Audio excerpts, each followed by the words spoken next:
বাংলাদেশ বিশ্বের অন্যতম জলবায়ু ঝুঁকিপূর্ণ দেশ, যার সরাসরি প্রভাব পড়ছে উন্নয়ন অর্থনীতিতে। এমনটাই জানিয়েছেন পরিবেশ, বন ও জলবায়ু মন্ত্রী আব্দুল আউয়াল মিন্টু।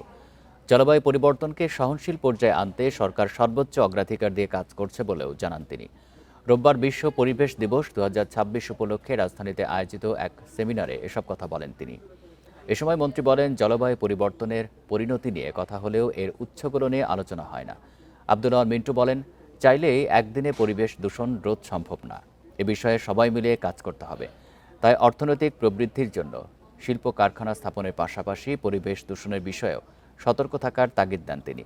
সেমিনারে বক্তারা জলবায়ু পরিবর্তনে বাংলাদেশ সহ বিভিন্ন বৈশ্বিক সমস্যাগুলো তুলে ধরেন। নদী আমাদের কৃষি, গ্রামীণ জীবন এবং সভ্যতার প্রাণ।